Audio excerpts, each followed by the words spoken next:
औज़ु बिल्लाहि मिनश्शैतानिर्रजीम बिस्मिल्लाहिर्रहमानिर्रहीम इन्नल्लाह यामुरु बिल अदली वल इहसान। बेशक अल्लाह हुक्म देता है इंसाफ करने का और एहसान करने का। मैं हूँ international palmist astrologer and advocate M.A. Shahzad Khan. सबसे पहले तो अभी मौजूदा तो हम मुबारक वसूल करें, आप ही करें कि हुकूमत नाकाम हो गई और वो भाग गई 8-10 दिन का टाइम मांग के। और मैंने कहा था 2/3 इनके पास नहीं है, ये सियासी बयान है, ये आए हुए हैं। मैंने कहा इन्होंने कार्ड छुपा के रखे हुए, कोई पैकेज इनके पास है। वो पैकेज जो मैंने बताया था वही पैकेज लाए जी, इस्लामाबाद हाई कोर्ट के हवाले से, जुडिशल कमीशन के हवाले से, मुद्दत मुलाजमत के हवाले से, और उसके बाद वो 3 ऑनरेबल जस्टिस साहब में से कोई चूज कर लिया जाएगा, सिलेक्ट कर लिया जाए, या 5 में से वजीर आजम के एडवाइस नोटिफाइड सदर पाकिस्तान। फिर यानी कि वो ही पैकेज बताया जो मैंने आपको 1 महीने से जो गीत गा रहा हूँ, सुना रहा हूँ, वही आया। मौलाना के लिए मैंने कहा था कश्ती बदल लेंगे, बदल ली, ये 2 कश्ती में नहीं बैठेंगे। और उसका मलहा भी मैंने कहा चेंज, इमरान खान साहब और वो अपोजिशन में बैठ गए। बेशुमार जोर लगाया हुकूमत ने, सरकार ने, घरों पे हाजिरी दी उनके दर पे, लेकिन मौलाना ने उनको चाय भी पिलाई और फिर उनको घर भी भेज दिया, चले जाए, हमने चाय पिला दी। ओके, कुछ नहीं माने। क्या कुछ लोग कहते हैं कि मौलाना वाकई अपना रेट बढ़ा रहे हैं, मैं कहता हूं नहीं, वो रेट नहीं, अपना वेट बढ़ा रहे हैं। किसके ऊपर? हुकूमत के ऊपर। क्या मतलब ये कि 2 जून को कहा था कि मुश्तरी सारा सीधा है, इससे राइज हुआ है और ये मौलाना को फायदा देगा, मौलाना फजल रहमान साहब को। और 8 अक्टूबर तक फायदा है, और 9 अक्टूबर हुई तो वो जो है मुश्तरी पे पुठी हो जाएगी, तो फिर मुश्किल आती है। तो खैर मौलाना साहब अपने स्टांस पे खड़े हैं, इस उम्र में वो अपने स्टांस पे उनको खड़ा होना भी बनता है। अगर वो नहीं खड़े होते, बैकफुट पे जाते हैं, तो जो मौलाना का इस वक्त कद ऊंचा है वो दोबारा छोटा हो जाएगा और अवाम भी दिल बर्दाश्ता होगी। लेकिन एक बात की थी मैंने कि मौलाना को अब देखना है कि कॉन्स्टिट्यूशन का कुल्ला पहनना है या सीट का, तो अभी तक तो मौजूदा यही नजर आता है कि कॉन्स्टिट्यूशन का। दूसरी बात, 18 सितंबर को चांद ग्रहण, और मैंने कहा था कि बच जाओ, 17, 18, 19 टल जाओ, तो हुकूमत खुद ही भाग गई। अब 19 को PTI सड़कों पे, यानी उनके वुकला, यानी कि पाकिस्तान बार कौंसिल का भी आ गया मामला, और फिर हामिद खान साहब ने भी कह दिया कि वुकला जो है वो तहरीक शुरू करेंगे। तो कहने का मतलब ये, मैंने कहा था कि 18 सितंबर के बाद जो है PTI मजबूत होगी, तो वो सड़कों पे प्रेशर की गेम है। इधर से हुकूमत प्रेशर देती है, इधर से PTI प्रेशर देती है, और दोनों के घोड़े आगे पीछे भागते हैं। अब घोड़ा आगे भाग रहा है PTI का। अभी 8-9 दिन के बाद फिर आ जाएंगे, हुकूमत आ जाएगी, पार्लियामेंट आओ जी, हमने वो जो मसौदा जो है, वो जो आईनी पैकेज, वो 54 तरमीम जो करनी है, उसमें से होंगी पूरी, कामयाबी होंगे, वोट भी पड़ेंगे जो आवाम के लिए होंगे। बाकी जो सख्त तरमीम है, जहां पे जुडिशरी को, अदालत को कमजोर करना है, वहां पे मौलाना खड़े हो जाएंगे और शीशा पिलाई हुई दीवार की तरह। और उसमें सबसे बड़ी बात जो है कॉन्स्टिट्यूशन कोर्ट के हवाले से, मैंने कहा था उसमें भी आएंगे, वो आ गए, वो इनके लिए मुश्किल हो जाएगा हुकूमत को। जुडिशल कमीशन कौंसिल, उसके हवाले से भी पंगा पड़ जाएगा, बड़ा ही पड़ेगा।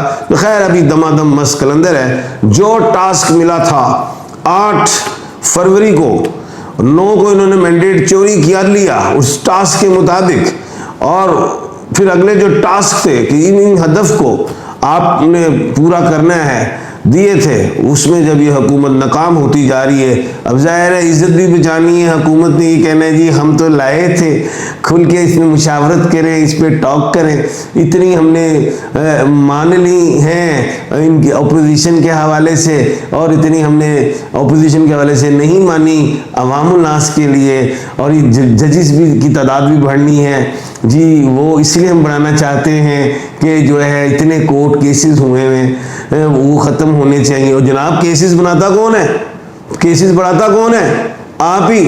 तो खैर कहने का मतलब ये है मौजूदा सूरत हाल में एक अच्छी बात मैं ये करता जाऊं कि अगर आप हक और सच के लिए खड़े हैं, हुकूमत कहती है, तो जनाब ये जो छोटे छोटे जुर्मानों वाले लोग जेलों में कैद हैं, तो आप लोग उनकी सजाएं माफ़ कराएं, ये जुर्माने ख़त्म कराएं, वो अपने घर में आए, अपने बीवी बच्चों को रोज़गार दें, बजाय ये कि वो बगैर बाप के वो घर में रहें, भूखे हों, क्राइम में निकले।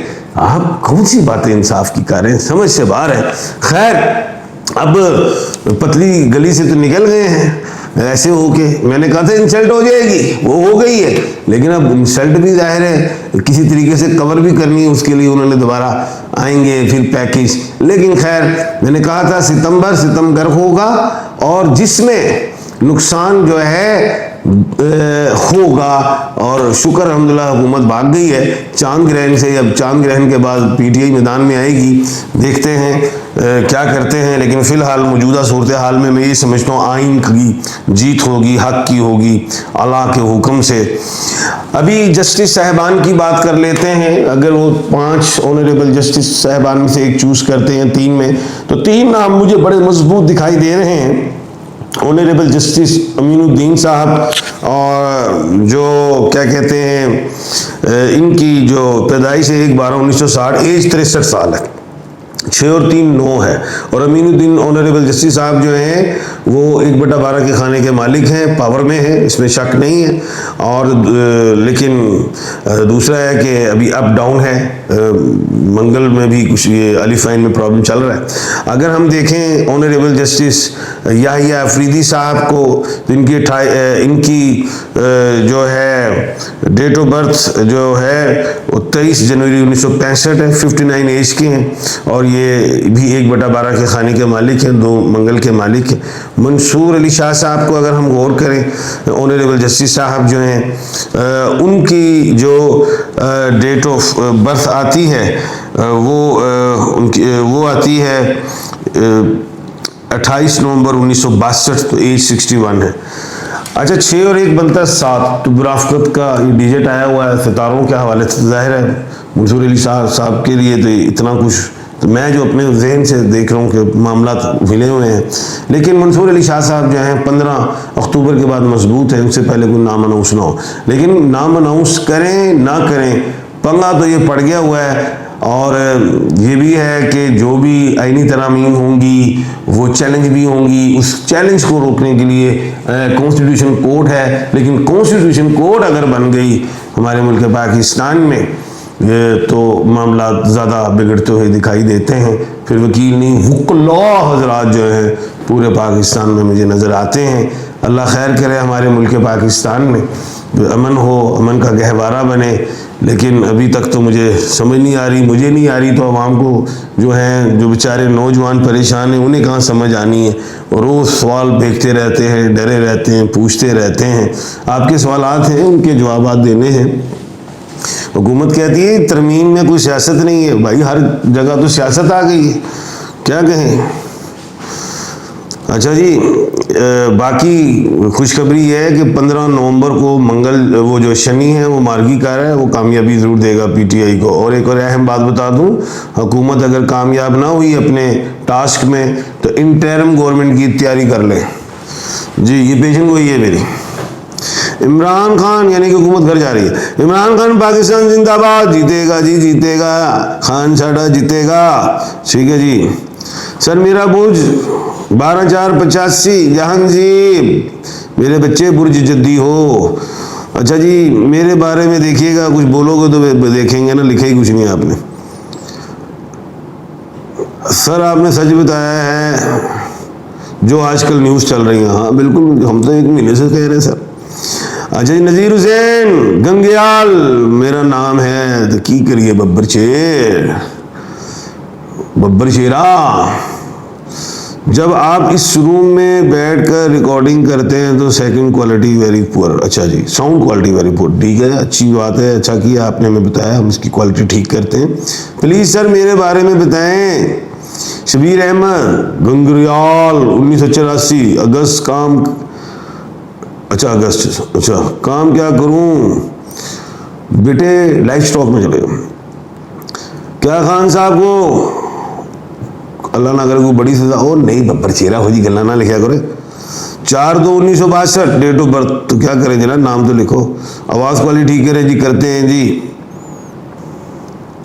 आप तो ये कह रहे थे कि मंसूर अली शाह साहब आ रहे हैं, मैंने कब कहा मंसूर अली शाह साहब आ रहे हैं? सुने, मेरे प्रोग्राम को रेगुलर देखो और ये दान शान है ना अंदर रखे, नहीं तो गिर जाएंगे। हाँ, प्रोग्राम को रेगुलर देखा करो। अच्छा, एक लिखा है 007 DEVI, आप बेवकूफ़ बनाते हैं, तो पुत्र ना बने, जाके उत्थे जा लारी दे विच चूरन वाला जो वेचदा कोई चूरन लै, साढ़े को इत्थे की करन आंदा है। कल इंशाल्लाह मुलाकात होगी दोबारा। अपना और अपने इर्द गिर्द के लोगों का ख्याल रखिएगा। मुझे दीजिए इजाज़त। अल्लाह हाफिज़।